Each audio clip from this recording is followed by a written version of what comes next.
Information Technology and General Services Committee will now come to order.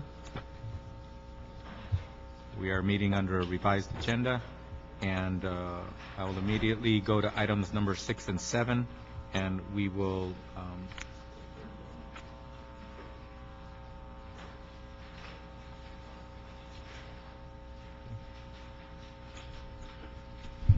Item number 6, ITA report relative to a Charter Communications Channel addition. Item number 7 is an ITA report relative to AT&T UVerse price and programming changes effective February 2009. Okay, thank you. Is this a matter that the City Council has jurisdiction over, or is this just for reporting purposes? Reporting purposes only. Okay, so we have no authority over these two items, correct? That's correct. This is William Imperial ITA. Was there a time where we did have some authority over these kinds of matters? Yes, prior to the passing of the state law of DIVCA. Okay. In 2007. Okay, thank you. I want to first see if there are any public comment cards on items 6 and 7. Is there anybody here to make public comment on items 6 and 7?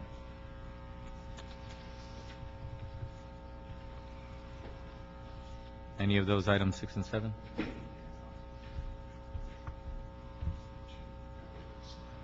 Okay. Leslie. That would be item 7. Okay, item 7. Leslie Dutton and Arlene Peck, please come forward. You have 2 minutes each. And remember, you're welcome to make public comment, but also please understand there was a time where we could actually do something from this end of the table about this, but now we can't. The state of California, federal requirements, things of that nature have changed the tables on us. Please begin. State your name for the record.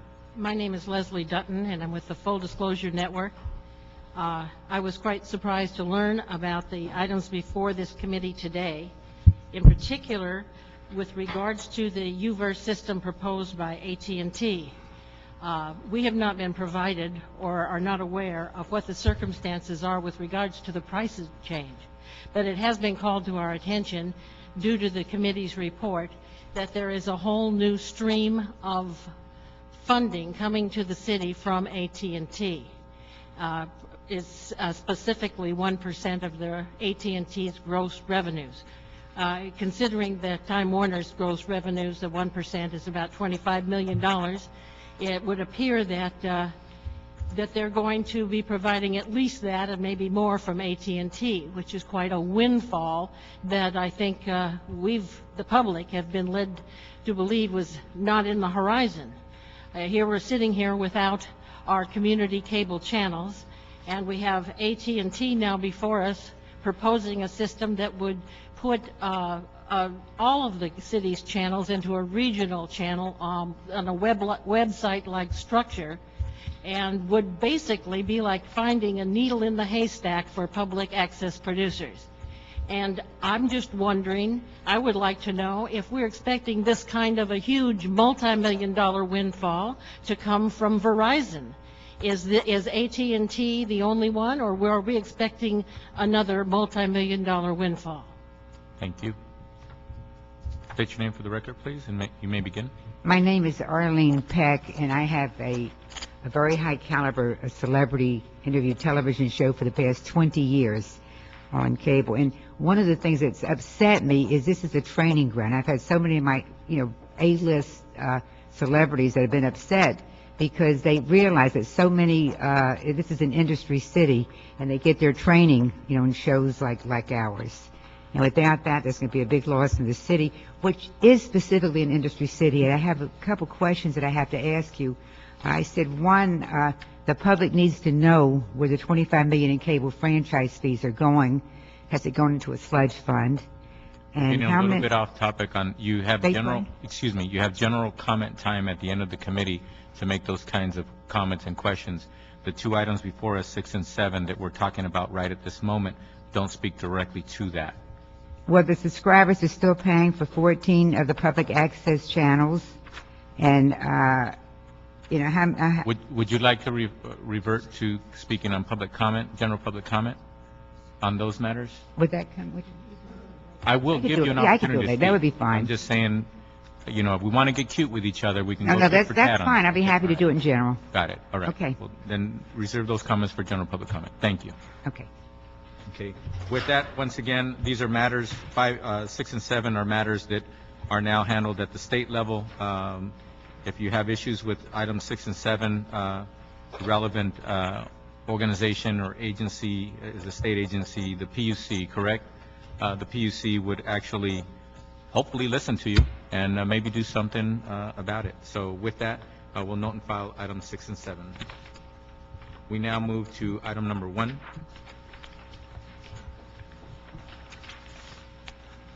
Item number 1, motion, Reyes, Weezer, relative to initiating a request for proposals process for the reuse of the Lincoln Heights Jail and related matters. This item has also been referred to the Planning and Land Use Management Committee. Good afternoon, Jill Soriel from Councilmember Reyes' office. This motion is regarding the Lincoln Heights Jail, which is a city-owned property. It is within the boundaries of a specific plan that the planning department is in the process of working on for us. And the specific plan is proposing to rezone this area into more of a mixed-use environment. So we're looking to retain the community services that are in the building, but also try and put out a request for proposal to develop some of the underutilized portions of the site. Okay. Is there anybody here for public comment on item number 1? Public comment on item number 1 is now open. No one coming forward on public comment on item number 1. Public comment on item number 1 is now closed. Is the action of this committee to amend the motion and request that the Bureau of Engineering, GSD, River Vitalization Corporation report back with recommendations for potential use of the Lincoln Heights Jail. Also, to note on the record that this is also being referred to the Plum Committee of the City Council. Any questions? Okay. With that, the motion will be adopted. Thank you. Stated. We now move to item number 2. Item number 2, Department of General Services report relative to a proposed lease amendment with the law firm of Lewis, Brisbois, Bisgard, and Smith for additional space at Figueroa Plaza, 201 and 221 North Figueroa Street. Chuck Rubin, General Services.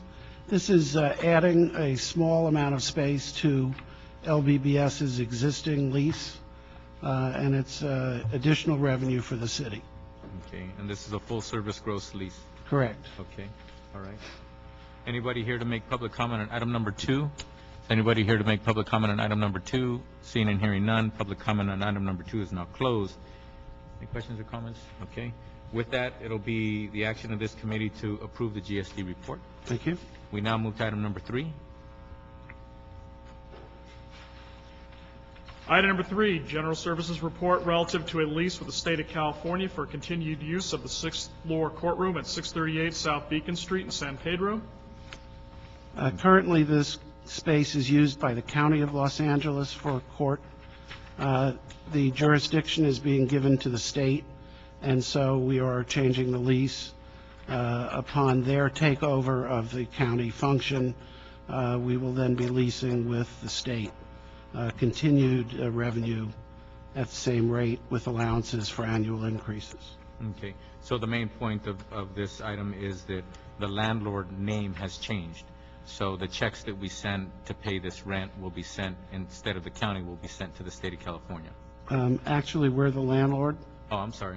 and they are our lessee, Oh, okay. and so we're changing that name. Okay, yeah, I meant, let's see. So bottom line is, There's no change in no revenue. substantive changes? No. Okay, thank you. Is anybody here to make public comment on item number 3? Public comment on item number 3 is now open. Okay, seeing and hearing nobody coming forward on item number 3 for public comment. Public comment on item number 3 is now closed. Before we vote, any comments or questions? Okay. With that, it is the action of this committee to approve the GSD report. Thank you. Item number 4. Item number 4, City Attorney Report, Ordinance relative to amending the Los Angeles Administrative Code to abolish the Board of Information Technology Commissioners and transfer of its functions. Okay, thank you. Is the state of California, as far as you know, do they have what we call BITSI? Do they have one now? Well, other than the California Ratepayer Advocate at the Public Utilities Commission, which is a different type of body, you know, it's a different structure with perhaps less rights than our local people had under our own board. Okay, once again, thank you for that information and clarifying that. We had it good here for a while, but the state of California changed the law on us. I'm going to go to public comment now, but we may have some questions for you. Leslie Dutton, Arlene Peck, and David Hernandez, and Shane Devins. Come on up. Clock is ticking. State your name for the record, please. David Hernandez. Please start. Now, we realize that because of the state legislation, things have changed. However, the legislation reduced, it hasn't eliminated the authority of the commissioners. And in referring back to July 17th, it was the Board of Commissioners that first alerted us as to what was in store as a result of those changes in the law, and the recommendations that they gave and the requirements that the city was going to have to assume are more poignant today than they were back in July of 2008. And then when we go forward to the audit conducted, or let's say initiated by Controller Laura Chick, in reviewing the audit and the previous report, we find that the Board of Commissioners really did due diligence in researching what was taking place, what was going to take place, and what actions the city should take. At this time that we are in such a transition period with regards to public access, I believe it would be unwise to disband this Board of Commissioners rather than utilize their expertise until a set policy is in place and to find out what contributions they can make. And in looking at their initial report, it specifically addresses the transfer of funds out of the existing government access channel and having it replaced by the new DFCA. So there are many issues in that report I hope that the committee members have read, and the subsequent audit from Laura Chick's office. Thank you. Yes, state your name for the record. My name is Shane Devins. I would like to ask the council as to where and when does the checks and balances of government and the accountability of large titanic corporations that merge, when does it end? When is the accountability to the right of not only the constituents but our representative having their authority taken away under the checks and balances of government? These large corporations that merge offer no competition to who we get services from. They hold the livelihoods of people in their hands. And I can say by this action it is malicious. Also, they undermine the authority of the people, the common people, by centralizing more power from the city to the state. We see this throughout our country, from the previous administration and former actions of government taking upon itself to perpetrate war. What about these corporations which are now perpetrating people's rights to having equal access in a corporate, censored, monopolized media? Where do we have the ability to represent ourselves, not just through a legislative body or a corporation? When will we be able to expect to see a return of accountable leadership, accountable corporate conduct and ethics, and our ability to have something that we've already had, which is being taken away from us, our handle to a right of free speech?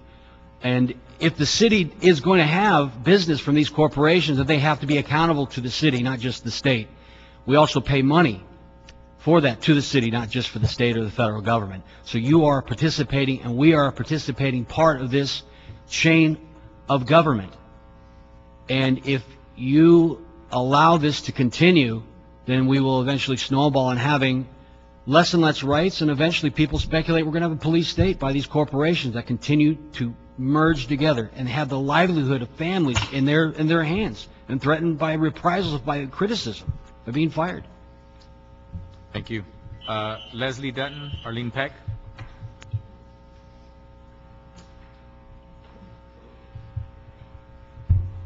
We're item number 4. Please proceed. I would just like to point out that over the last 3 months, as more and more media attention's been called to this issue of public access and PEG access channels, the entire nation is watching what's going to happen here in Los Angeles. Over half of the states across our nation have similar legislation as DIVCA, but LA is getting a chance, an opportunity to lead the way. I believe that the dissolution of the Board of IT Commissioners at a time when you're breaking new ground and starting massive new projects and implementing new programs is not the time to be dissolving oversight. As a matter of fact, even the controller's audit of LA Channel 35 and 36 indicates that there's a great need for more oversight. So I would like to suggest that you reconsider dissolving this board and allow for a period to study how it can be used to the best advantage to protect the public and the public's assets. Thank you. I would like to say, I think the public needs to know where $25 million in cable franchise fees are going. You know, as I said, has it gone into a sludge fund? How many of you personally, I'd like to know, have received contributions to your campaigns from Time Warner, AT&T, and, you know, if so, you know, why haven't you, like, excused yourself for conflict of interest if any of you have? Are we going to get a refund? Or is Time Warner going to get a refund? Is the subscribers are still paying for 14 in the public access channels, and there's just one, and it's not ours. It's your government channel, and is the city and ITA going to give us a refund for those lost channels? Okay. Thank you. And I will be calling you up under general public comment, Arlene. Okay. Okay. That concludes the public comment cards on item number 4. Is this public access? Item number 4, excuse me, sir, I'll speak first and I'll clarify for you since you just walked in. We are on item number 4. Did you want to speak on item number 4? Yeah, just for... Then you need to step up and, Edo, can you give him a card so he can fill it out while he's talking to us? Thank you, sir. No, you need to start speaking and you can fill out the card later. Okay, thank you, gentlemen. How do you do? About a year and a half ago, 2 years ago, I was before a committee which Tracy Weston was in charge of with some other people. And in our conversation after my plea to keep public access alive and in the greatest city of America, Los Angeles, California, Tracy had mentioned that they would be keeping some outlets open. And he asked me, and I'm trying to jog my memory. He's asked me, would like 4 or 5 studios be okay? Now, obviously for me, it isn't okay because there are so many public access producers that have shows that really contribute greatly to our city. Besides my esteemed colleagues here, I have a show called the Stanley Director Show, and I interview writers, producers, directors, actors, who particularly I started out, just to digress, because writers, screenwriters, and novelists, etc., don't have a face to the public. And also, we're in the toughest town in America as far as trying to make it in the business, so to speak.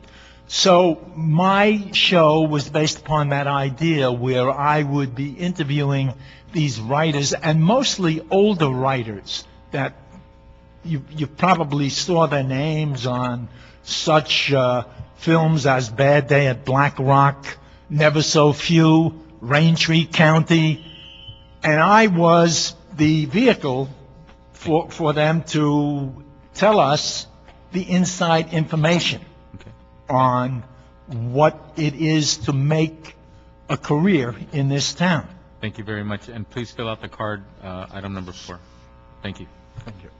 Okay, that concludes the public comment on item number 4. Is there anybody else here to make public comment on item number 4? Seeing and hearing none, public comment on item number 4 is now closed.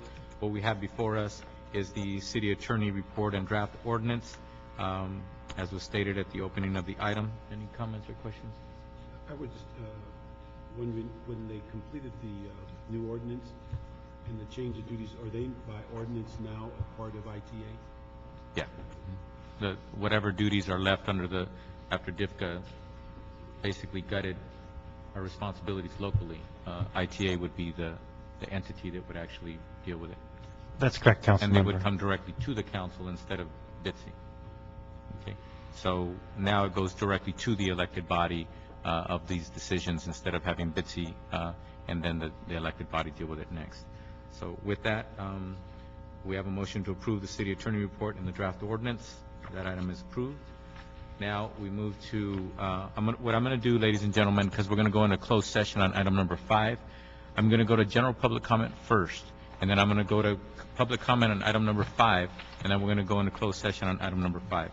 So on general public comment, we have Arlene Peck and David Hernandez. Mr. Chair, can I read the caption for the item? For 5. Read the item. I can read the item. No, I'm going to general public comment first, Oh, and then we'll go to item number 5. So that way, if nobody wants to wait, we don't know how long. Come and sit down. We don't know. What's that? You want to come up for general public comment? Okay, come on up.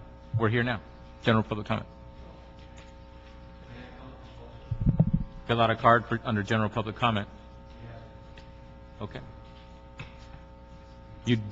We do have a card for you, sir, and we did have you speak. Now we're going to go to general public comment. Go ahead. Arlene Peck again. I also write a syndicated column beside my television show. And one of the things that absolutely is so heartbreaking, besides the fact, as I said, I really saw firsthand, because it's a celebrity interview show, how many people would tell me later, how they had people that work for them. This city is full of, like I said, the grips and the people in the recording rooms and all that, and they're all out of work now. I mean, I have worked with some of these people at studios for 20 years, and they just, one day it's working and the next day. Now, I'm not saying all of them should be kept open. I think some of them were really, nobody was watching. Nobody was giving direction before. And I think that's one of the things that, there should be some caliber of class. Besides just, freedom of speech we need too, but these people shouldn't be out of work, and there's no school in this city for how to be, an intern to go into work in. So many of my interns went to work afterwards in Fox and Sony and places like that you do a really valuable service when when you have something like this. And I hate to say it, but Channel 36 is very boring. We give a little flair. So anyhow, I'm just, I want to have you consider at least to keep it back where, where there's something that could be done while you study it for a while longer. Bill Roses, though, I think is an excellent person, that could maybe tell you, learn from him. I remember when Bill left when he was over at, when they closed the studio, he called to tell me, he said, I have to tell you, he said, your show made me so proud to be, working there because it was, a class show. Bill could fill you in, I think, on the necessities and stuff. Get to the people that know what they're doing, and when the people run these shows, have people, that run the studios know what they're doing. Thank you. Okay. David, please. And I did fill out a card for item number 5, and there was just a general comment. Yeah, but we'll be on item number 5 after this. Oh, okay. Go ahead.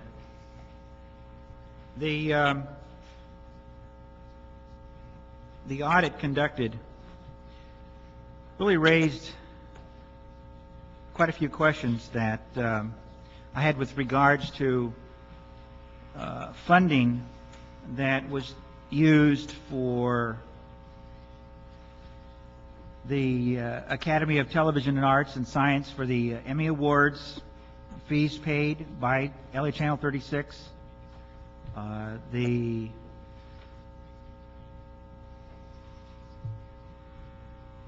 expenditures to document all of the 40% of the funding that was used, especially funding that was used for other proprietary departments such as Water and Power, such as the Airport Commission and the Water Commission, funds that should have been reimbursed to the to Channel 36 that haven't been. And also, it just seems like there is such a gray area as to where the funds, which amount to millions and millions of dollars for programming, even programming for the city controller, and even though she has a very fine show, I believe that we have a fiduciary responsibility to document where those millions of dollars are going.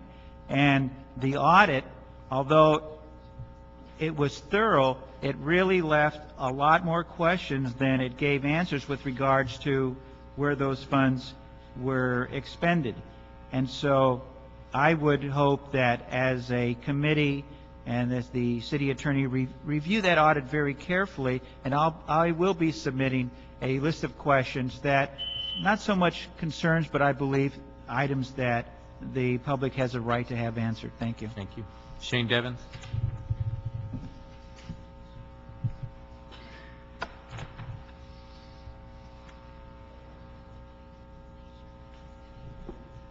I would like to say that in a democracy, that there is a participation of everyone. And the mass media, whether we recognize it or not, is a form of government because it shapes the minds of the masses and the people. I mean, look what a society has become, right? In order for there to be participation by all aspects of the people, that ideas of non-conventional form of politics, religion, philosophy, and art have been deliberately excluded by these networks and film corporations that do not allow on something that's regulated by the FCC, which is a part of, in our Constitution, we the people have a right to participate in that. Our money, our revenue that we pay in taxes go also to help support the regulation of broadcast things. We do not have a participation, and we had the 64 Voting Rights Act, we had 1993 Disabilities Act, and also for 1920, so the ladies could vote, in a way that there is a class distinction between the common people of the middle class and these super corporations which can control the agenda without any opposition or question, because they would never be heard. Just like in the two-party system, you have to be a Democrat or Republican to run for office. You can't be an independent because they give you no press time, right? So it's the same concept in the monopolized, controlled mass media, that public access is a part of that checks and balances, and it also is a right because the revenue of the taxpayer is going to regulate through the FCC the control of the media. We do not have that representation, we do not have that right, and it has been there before, now it has been taken away by these super merging corporations, which are becoming like a Gestapo, actually. You don't have a choice but to do business with these people. There was Verizon, there was AT&T, there was Time Warner. Time Warner bought all these other cable companies out, and then they merged with AT&T and Verizon. When does this stop? When does accountability begin and checks and balances are ensured between city, county, and state? Thank you very much. That concludes the general public comment cards. General public comment is now closed for this committee. Now we move to item number 5. Item number 5, continued from November 18, 2008. ITA report relative to AT&T's provision of public educational and governmental access programming and services pursuant to the Digital Infrastructure and Video Competition Act, Public Utilities Code, Sections 5800 et sec. Additionally, this is a closed session item under Government's Code Section 54956.9C. Okay. David Hernandez.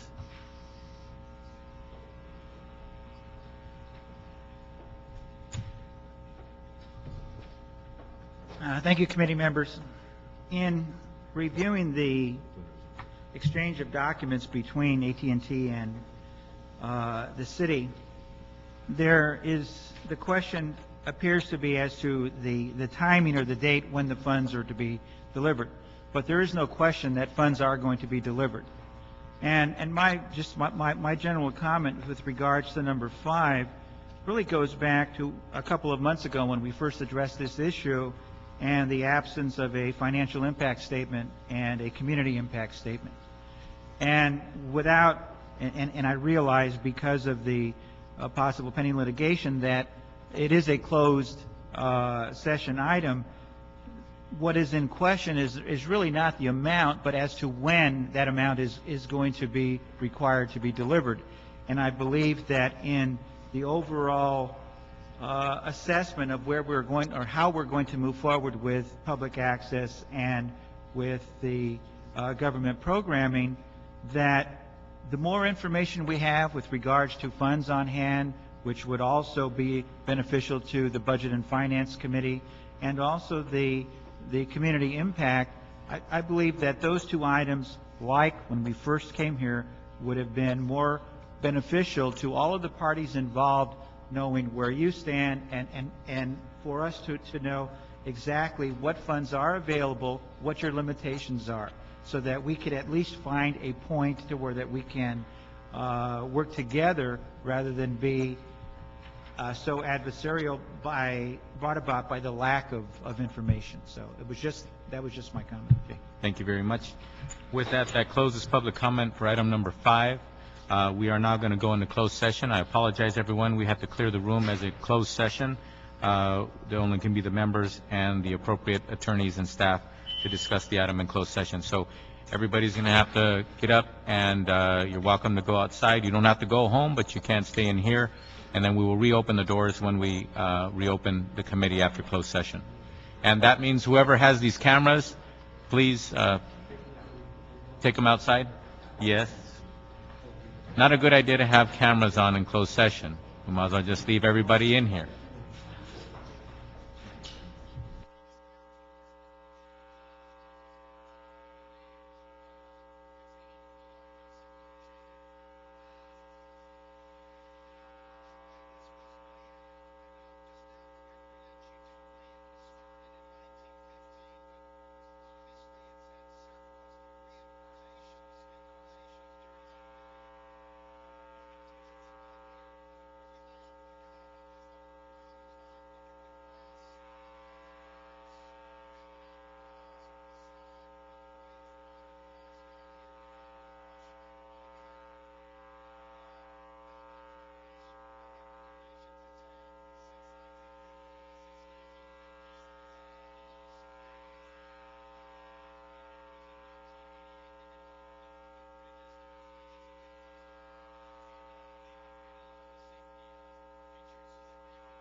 To order.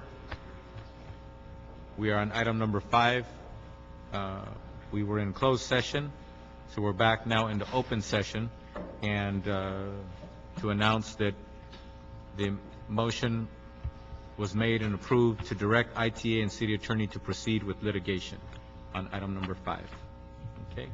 So with that, this committee already opened up the committee and closed for general public comment. With that, all the items before this committee have now been handled, and with that, this committee is now adjourned.